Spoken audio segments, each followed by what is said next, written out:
Hey everybody, sorry about the delay in getting started. We had a little bit of technical difficulties. So we have Lisa again with us tonight, and we also have Karina. And so I'm going to do just a little bit of an introduction for all of you that don't know Lisa. Lisa is one of the most sought after trainers in the industry, along with Curtis. And so love her. I feel super blessed to have her in my life and being able to help us. So really excited to have her with us. And we have Karina, who, if you don't know, Karina is my sister. So I'm thrilled to be able to have her with us. We are getting ready to hit the road, so we're going to be on the road quite a bit over the next few months. And so I am pulling in some of the leaders to be able to kind of come alongside me and support me, which is fantastic to be able to know that as we build our business, we have that support, we have that relationship, and we have people that we can trust to be able to just come alongside us so we can relax a little bit. We're going to be working, obviously, but we're still going to have some fun time. And so I'm really grateful to be able to have the leaders that are going to be helping me with that. So it's going to be Karina and Latarin and Kresta. So tonight I'm pretty excited about hearing what Lisa has to say. It's going to be great. So take it away, Lisa. Well, thank you. First of all, love to meet you. Wonderful to meet you, Karina, and I'm sure we'll be doing calls together soon. And I want to thank everybody for your patience. The technical difficulties are mine, and I am not sure that they've completely corrected themselves because the camera seems to be going in and out. But I'm having computer mayhem, and I'm going to eliminate that so that next week we'll all be talking on a new computer. I'm not on my laptop, I'm on my desktop, and I just returned from overseas, and I think Gremlins got in it while I was gone or something, because it was wonderful when I left and not so wonderful since I've gotten back. But that problem will go away. I wanted to talk tonight about where you really start to learn. Because a lot of people, I think that training is super important. But I think it's more important to go to training sometimes because of the group dynamic of it, the being at events, the people getting a bigger picture, having someone else's voice in your head other than your own when you're going through things that are completely normal but don't seem so normal to you. Those insecure moments, those moments where you feel like you don't know what you're doing or you're going to mess it up and all the rest of it. And then you hear other people's stories, and other people talking in conversation, and people that have walked the road before you that tell you that they've gone through the same things, and it brings you back to center. But where we really learn is in the doing. And it's hard for a lot of people to go into the doing because it's uncomfortable. Most people do not start network marketing between the ages of 0 and 12. And the problem with this is between the ages of 0 and 12, we are learning so many new things, and every experience is so new that we're conditioned not to be upset by the fact that we don't get it the first time. In fact, we're not supposed to get it the first time. One of my running jokes is, have you ever watched a baby learn to walk? They'll crawl and then they'll start pulling themselves up on furniture and go bang and split their lip and, walk a little bit more, take 4 steps and go bang down the pavement and scrape their knee. And like very unsteadily go across the room, but they go and they're excited about it. Nobody told them they were supposed to try twice and quit. Because if walking was left up to adults, the world would be crawling. And the few people that courageously pulled themselves up and kept doing it till it became second nature would be hailed as great visionaries and incredible talents. Look what they've done, they walked. But because everybody does it, and everybody thinks they're supposed to do it, and everybody thinks they're supposed to do it from the time they're born, nobody thinks it's that big a deal to fall down, and nobody thinks it's that big of a deal to walk. So it's just one of those things we don't notice. And that's everything until you're about 12 or 13 years old. That's why they say up until the age of 12, kids can learn so many languages at once, because it's like a sponge. Now, I don't believe that at 13 we get dumber. But we do become very aware of ourselves and what we're not good at. As human beings, for some reason, we sit there and go, yeah, I'm good at that, I'm okay at that, I'm good at that, I'm good at that, I'm good at that. It's like it's so good. But here's this one thing. I'm really, really bad at, and it haunts you and it stops you. And by the time you start an entrepreneurial business of your own, if you're one of those people that's, you know, kind of not done that yet, it's all these unknowns and all this fear. So I wanted to take it out of this for a minute and make you see how ridiculous we can all be sometimes. Let's say that nobody watching this had ever ridden a bicycle. And I said, no problem, I'm going to set up bicycle school for you. And everybody came in, and we brought in Lance Armstrong and the winners, you know, of that race the Tour de France, and the best bicyclists in the world. And we're going to put you in that class. And for 8 hours, they're going to teach you everything you could ever want to know about bicycles and how to ride them. And one great bicycler speaking after another. And at the end of 8 hours, we're going to bring in the world's best bicycles, top of the line, $2,000 bikes. We're going to put them outside a door.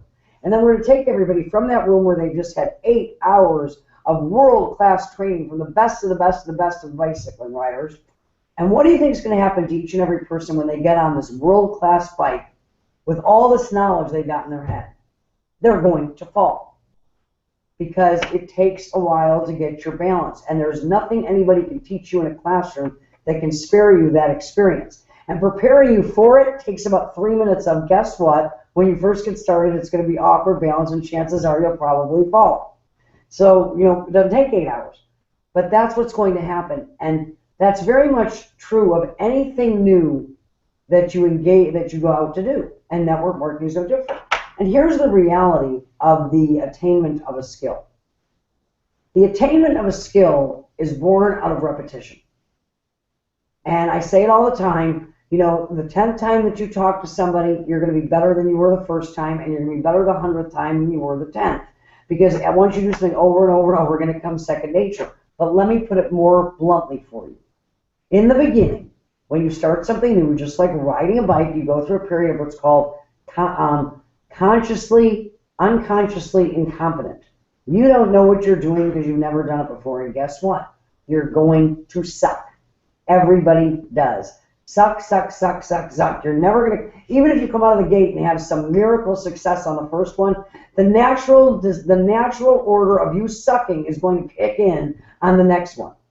Because life is very predictable. It's when people have high expectations, almost like they're playing the lottery, and they disappoint themselves. So you're going to go and you're going to suck, suck, suck, suck, suck until you move on to what we call consciously incompetent. Now you start to realize, as you're having conversations, well, people are receptive to this, and that didn't go over so well. And you start to become conscious of the fact that you don't know what you're doing, which is great, because the next stage, of course, is conscious competence, which I equate with going from really sucking to being really not very good to being downright average. And if you can work through to go from sucking to average, then from average to very good is simply a matter of time and experience. That's all it is. And if you think about all the things in your life that you do averagely, it's because when you got to average, it was good enough. You know, I didn't want to go on a golf course and embarrass myself. I think it's nice to spend a day on a golf course, but I am not passionate about golf. Oh my goodness, there but for the grace of God, I would have been Michelle Wheat. I would get up every day thinking I was never going to. So when I got to the point that I was adequate, I could go out and play 9 holes and not hold the party up and not, embarrass myself, I really stopped working at it. So I stayed average. But if I wanted to get better, I could have just kept on practicing and playing the game and continually putting in the hours, and I would have been great. Not great like I was going to go join the tour, but great average, amateur grade. As would anybody with anything that they go to, that once they get to this level of competency and they decide to keep going. But the hardest part is going from, sucking to being average, because that's where all the hard learning is. And if you think about it, nobody wants to be average, but does anybody really believe they can't? Do you believe that if you go out and you're willing to go through the process of falling on your face and making mistakes or falling off the bike, that average is beyond your grasp? And if you're average, you can make money, because it is a tools-based, interdependent relationship where you're not in business for yourself but not by yourself, where you have a whole team of people that if you're Just playing average, you will get the people in front of the tools, the system, the people with stories, the people that have struggled for above average, and it will make you money. And if you decide you want more, going from average to great, just do more of it. Talk to more people, do more meetings, speak in public more often, and the competency comes, the confidence comes shortly behind that, and you'll take off to the races. What I want people to really focus on is that bicycle story, because it is so absolutely on point, because nobody can teach you that in the lab or in the classroom. As a matter of fact, sometimes it's best to go out and get to average competency and then go to the classroom. When you have enough skill that you're staying on the bike, people can come in and they can help you go faster and get more competency. When you're swimming and you know how to swim and you love, you want to race and you're working with the, the crawl or the breaststroke, anybody, I used to coach swimming, can come in and take a person who's got an adequate, average stroke and help them improve relatively quickly. And network marketing is no different. And a lot of times people get hung up thinking if they just study enough or if they know enough or if they get enough knowledge that they'll feel more comfortable when they go out there. And in the event that somebody gives you a test on network marketing or you go to MIT and they want you to explain a comp plan, that's possible. But the reality is when this business is solely about relationships and building trust between people and learning how to ask other people questions and being interested in them, it's really not anything you can think yourself into or practice on your own. It involves other people. Sorry, and I wanted to go through all this because we've been giving you a lot of tools. You have a lot of tools. You have a company that's got phenomenal tools, great growth. And sometimes when all that's happening around you and you're trying to figure it out, it becomes even more intimidating. But guess what? Everybody has a day one. And everybody you talk to is going to have a day one. And I don't care how big the company is, how many countries it's in, how much business it's doing, when it comes to that new person, it's still not going to be any different for them in terms of getting a comfort level. And comfort levels come from getting out of your comfort zone and getting comfortable with the new zone you put yourself into so that now that new task fits within your comfort zone. It's really that simple. So what I want everybody to really do is take the pressure off. Don't make it about what, they always say the only thing that matters is not your efforts but your results. And that's true, but in this space, the efforts, it's people are not numbers, but it's a numbers game. And if you follow the system and you engage in it often enough, you will get some people that say yes no matter what. One of my favorite stories, and one of our first mentors, I believe it's really everybody's first mentor in my world, is a gentleman by the name of Jeff Roberti. Still with that same company we all started with again many years ago. Many years ago.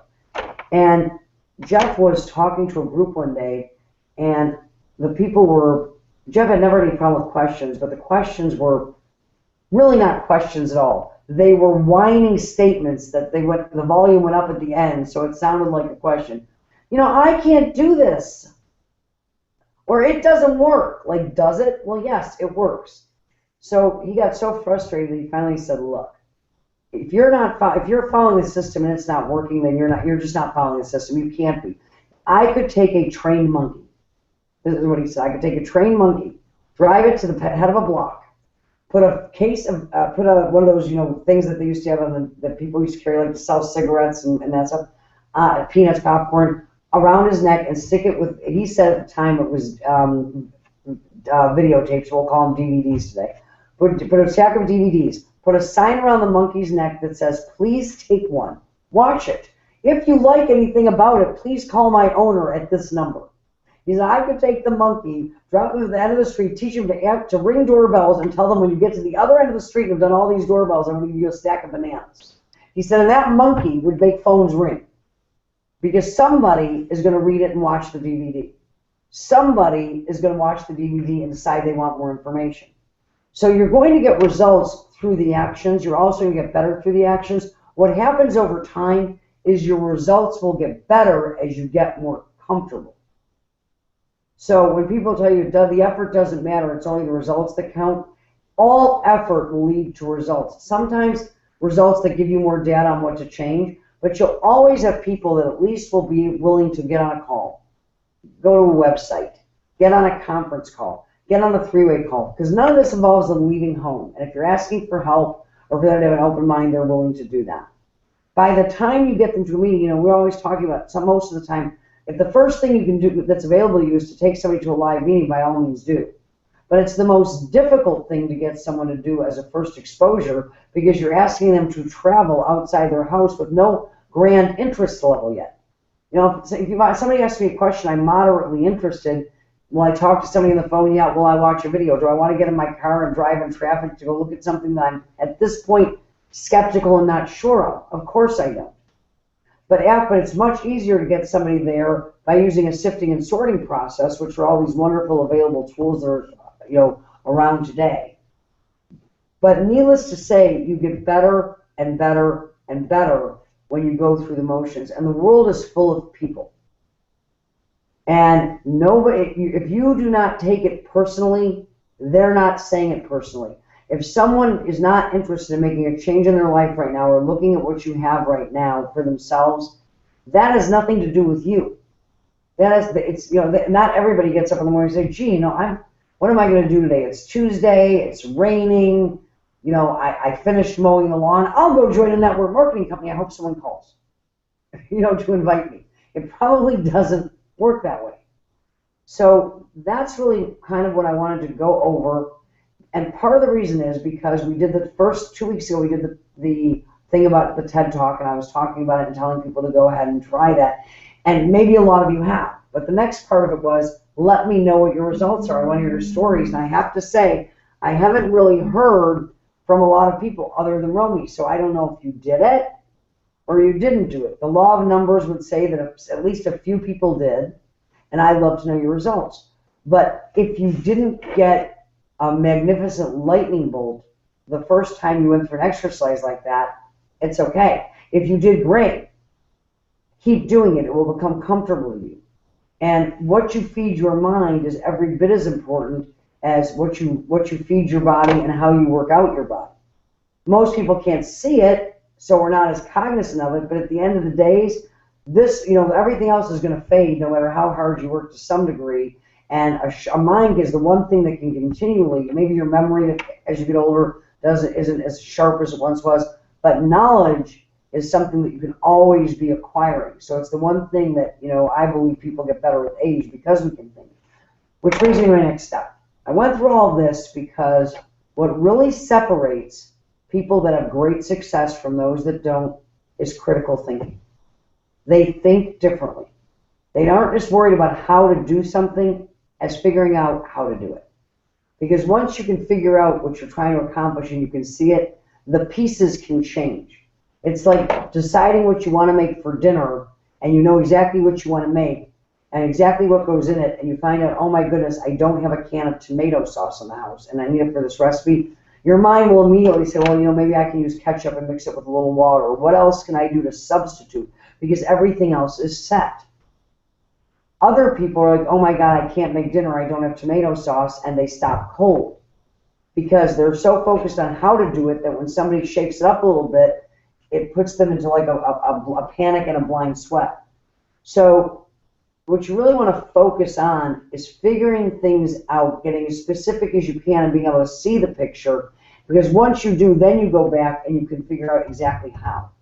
And especially like today, 5 years ago, or give or take, I am not a technical person. I saw where social media was going. I knew what the web was going to do. But back then, you were either going to spend thousands and thousands and thousands of dollars to have it build you a website, or you were going to learn how to do it yourself. And it was a fair bet that I wasn't going to do the latter. Today, a person like me can go get a plug-and-play website, and anybody can do it. But that's the point. Anybody can do it. And the best skills you have are your thinking skills. Because everything else, eventually, the value goes down. Because anybody can do it. And your value in the marketplace is determined by how valuable a service or commodity you deliver. And if it's something everybody can do, the price for it is typically very low.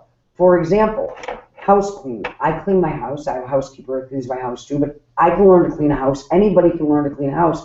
And this is not to criticize anybody who does that for a living, because I think it's an amazing work ethic and certainly has been wonderful for me. But my time is worth enough that for a relatively small amount of money, which means I'm making money by not cleaning my house, I can go get somebody to do that because virtually anybody can do it. If I need today to have a capture page done, once upon a time that cost a lot of money. Today you can go up to Fiverr and get somebody to do it for $10 because virtually so many people can do it all over the world. The world's an open marketplace. If I need somebody that's to come speak and teach and train a team, that's a somewhat less common, ability. So it's worth a lot more. So what you really want to do is knowing how to do things is good. Nobody can cheat you, and in a pinch, you can always do it yourself.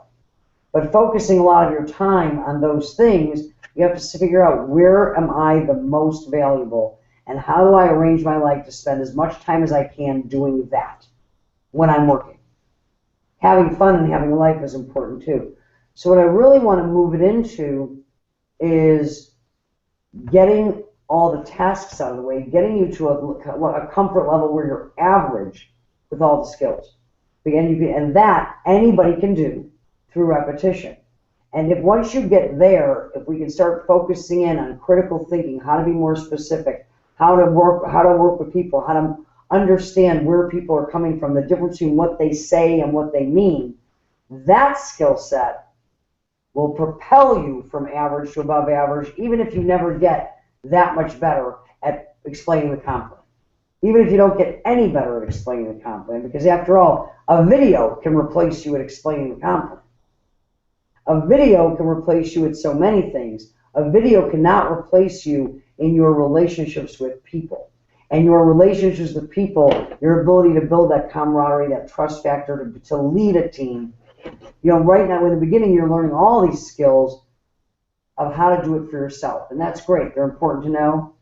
But leadership is not about the acquisition of skills, although you will always be acquiring them. It's about being able to transfer, teach, and teach to teach that knowledge to others.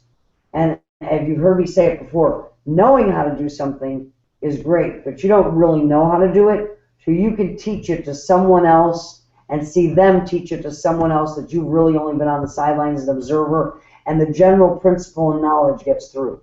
And when that happens, you really know it.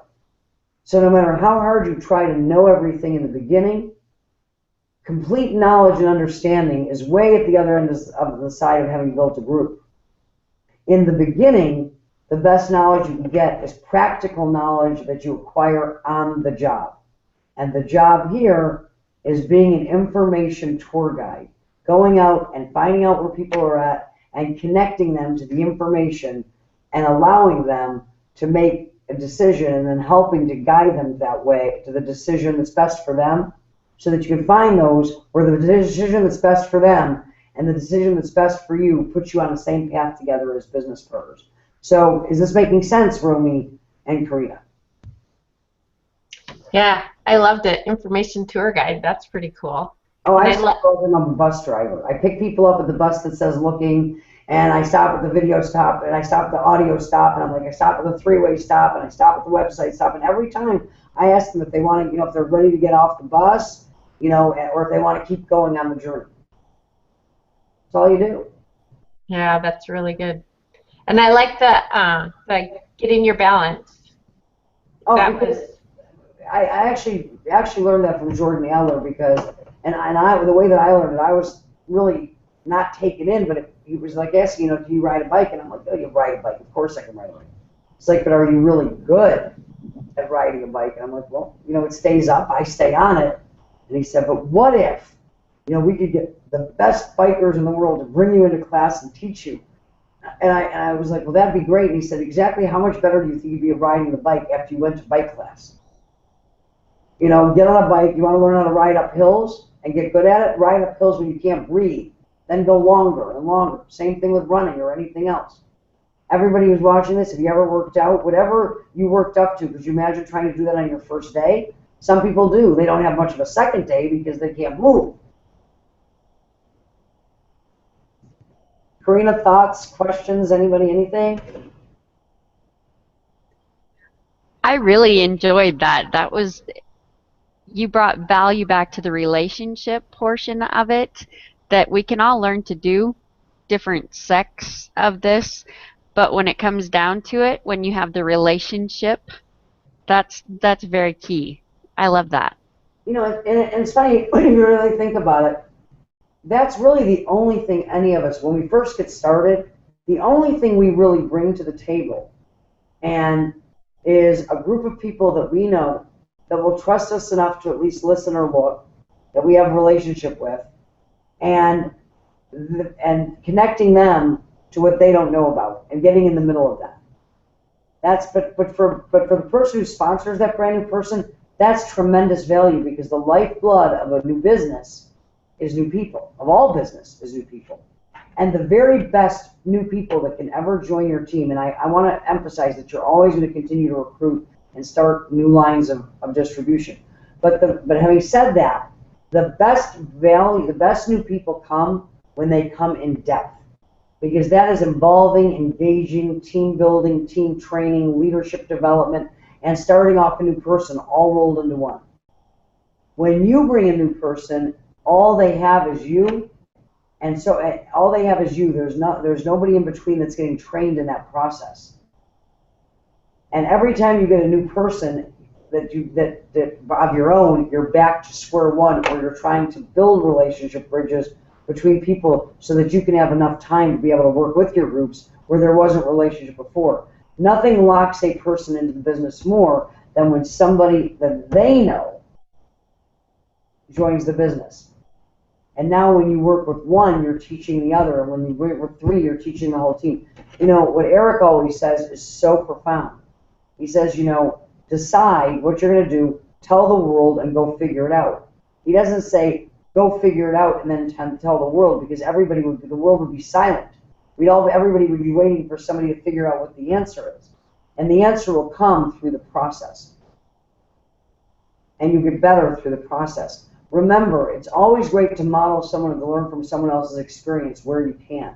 But every new thing that we enjoy today, or that was ever new once, which if you look around you is going to be just about everything that's involved in your world right now.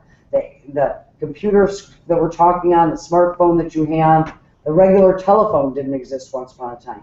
So every convenience of life and everything that pushes life forward, somebody had to figure it out, because there was no prototype to improve upon. There was nothing there that they could fix. And that's really, again, critical thinking. They looked at what everybody else saw and they asked a different set of questions. You know, everybody said man would never break the 4-minute mile. Well, if you take that assumption to be true, you're done. Roger Bannister looked at it and said, well, what if that isn't true? How would somebody do it? And then his mind went to work on that problem. And of course he did it. And once he did it, within that same year, tons and tons of people did it. Now the 4-minute mile is nothing at all. Because back to where we started, it's like that little kid that's crawling, sees everybody around them walking, and it's no big deal. Because that's what you're supposed to do. I think when you were talking about that, I was thinking about I've shared over numerous times with people as I'm talking about becoming comfortable, because it's just like what you say, when you first start, you're very uncomfortable and your heart races and you're like stumbling over your tongue and just I remember it well. yeah, you just keep on going. Yeah. But then it's like I mean it really was for me, it was just like one day I just woke up and it just wasn't as frightening anymore. Yeah, it just wasn't like that anymore, and it just made sense for me. And then you just move into new skills that become very, very uncomfortable, and That's always the case. We're always raising the bar. You know what's so funny? I was such a drama queen about it that one day, it wasn't like I woke up and said, I can do this now. One day I forgot to be scared. I started realizing that my fear wasn't even there anymore. It was just so comfortable that I sort of dragged it out. Oh, well, I'm afraid of that. Well, not really anymore. And one day I was doing it and said, well, I'm supposed to be afraid of this, but it just didn't even, it became second nature, is what happens. And you start to realize it isn't that important. first meeting I ever did, and it was horrific. But I just told the audience, what was going on. I mean, I was apologizing and telling them it was my first time, and no problem with that. I remember clearly saying to people, please don't judge this magnificent opportunity based on the messenger, because I suck. You usually tell people we've got a cutting-edge products and a world-class management team. I told them we had a world-class products, which was fine, but a cutting-edge management team didn't make much sense. And I said that. I screwed the comp plan. I did the comp plan before, forgot the products. So then I came back into the products after I had the comp plan. It was a nightmare, but by the end, the only thing I didn't do was fall off the stage. It took me till 2 years ago in Thailand in front of 5,000 people to do that. I fell down the stairs and landed on the stage, coming in an entrance on my butt. But people were by the end, they were cheering me on. I got a standing ovation for getting through the whole thing and not, having a heart attack in the process. Because everybody feels that way. And they're just people. And that's why it's so important that it's such a relationship business. It's about people you know. We're not in competition. You're not the girl standing behind the Chanel counter at Neiman Marcus who knows everything about the products and looks so good that the first question you want to ask her is, if I buy the makeup, do I end up get to look like you? Type of thing. So you just need to, as Romy said, you just need to go. And the reason that we move people in the direction that we do, we start with hot market, and I've explained to everybody what that is. And if you're new watching this, you go back and watch. But hot market, that is not, yes, it's the market that makes the most fun of you. And it's the one where we tend to be most frightened of because we don't want to look bad. But it's also the one we shouldn't be frightened of at all, because they're your most forgiving market. They love you. They know you. And chances are some of them saw you as that kid that was crawling, pulling themselves up. So they don't expect you to be, all polished and together. If anything, they expect you to be the opposite. And when you just don't trip over your own 2 feet, they're impressed, because our family tends to view us that way. Then we move to warm market. Why? Because these are where our colleagues, and this is where great business is. This is where we fine-tune our skills, because it's still relationships and friends and people that know us, and we're not spending money to talk to them. And then the last market we move into is like a cold market, where you don't have relationships and you're building them on the fly. Why? Because sometimes it costs money, and because that does take a real comfort level with people. And if you meet people say all the time, how do you travel all over the world, and how do you just so comfortable with everybody you meet? Because I went through a period where I wasn't. Where I was traveling and basically speaking at the meeting, and I was okay talking to people at the meeting because I was, after all, the out-of-town movie star, so they would want to come up and talk to me, and there were language barriers. But I would hide in my room. Everywhere in the world that I went outside the United States, I knew the room service in every hotel, because, oh my God, what if I can't find anybody that speaks English? What if the menus aren't in English? And what if I get lost going around the block and I can't find my way back? And all these questions. And I was like, yeah, it's just simpler to go, order a hamburger from room service. And finally, out of desperation, getting so lonely, and then the distributors feel bad for you, and they'll take you somewhere, and eventually you say, you know what, I'm not going to venture far. So I would never get on a taxi, because where might it take me, and how would I tell it to get me home? But I would start walking around where the hotels were. I would get on subways, because if you go too far, you just get off and go over to the other side and go back. You can never get lost on a subway system. They have maps everywhere. And after a while, I just wasn't uncomfortable anymore. But if I go to a brand new country where I've never been with a brand new language, I go through it all over again. The difference is I know that it's not going to kill me. And that's the advantage of doing the first one. The first of anything is always so hard, because the fear is so unreasonable, the fear of the unknown. We build it up in our heads.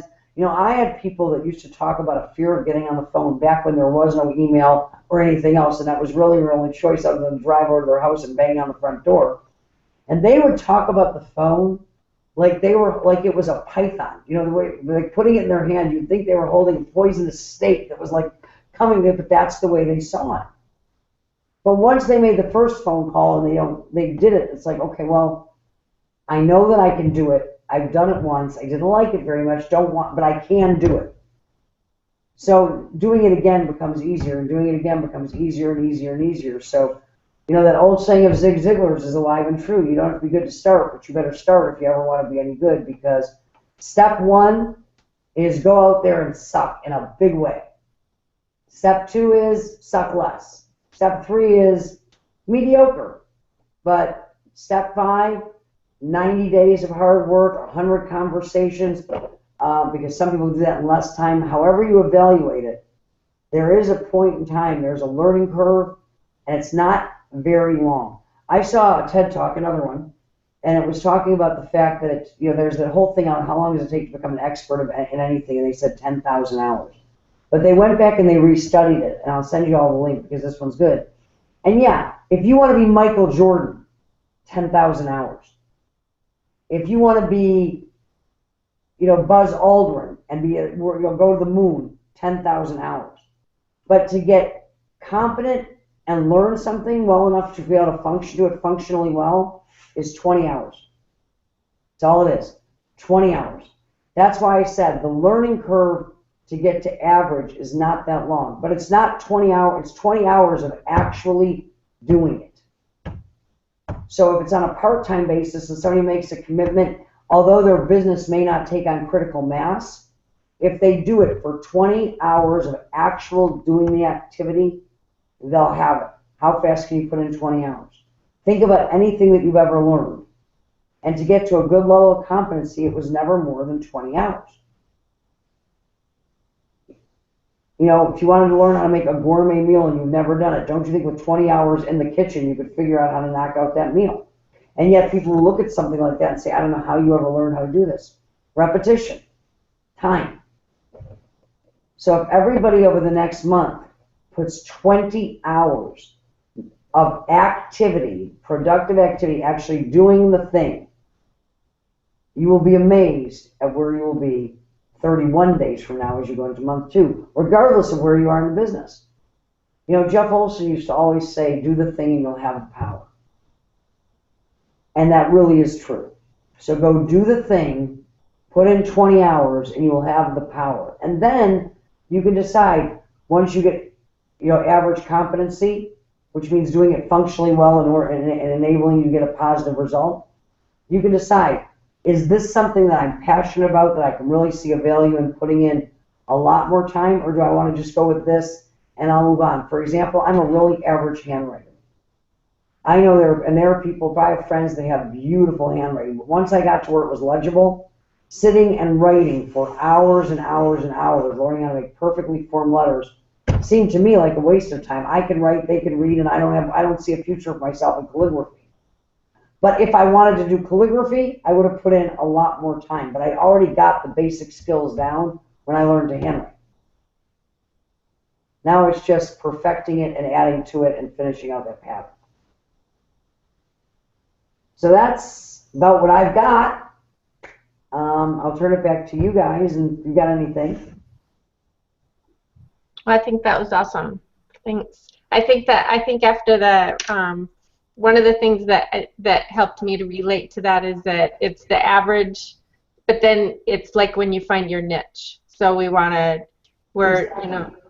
become average, and we don't necessarily have to become an expert at everything that we need to do when it comes to prospecting and building a business. But if we become really good at our niche, that's powerful. That's the beauty of team. And here's the thing, whether people realize or not, most people that are world class, you occasionally meet those Renaissance people that can do it all, but even then, if you really dissect it, you'll see, although they look very different, it's this one skill set that they're really wonderful at that's carrying across all these platforms. Most people that are world class at one, maybe two things, and pretty average at others, because they know that they can find other people that are world class, and together they can complement each other. And if you think about all the things that and average is not a dirty word. I'm not using it derogatorily or pejoratively. I am a good cook. I am. I love to cook. It's great therapy for me.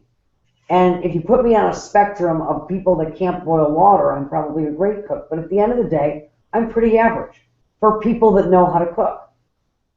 But I have fun with it.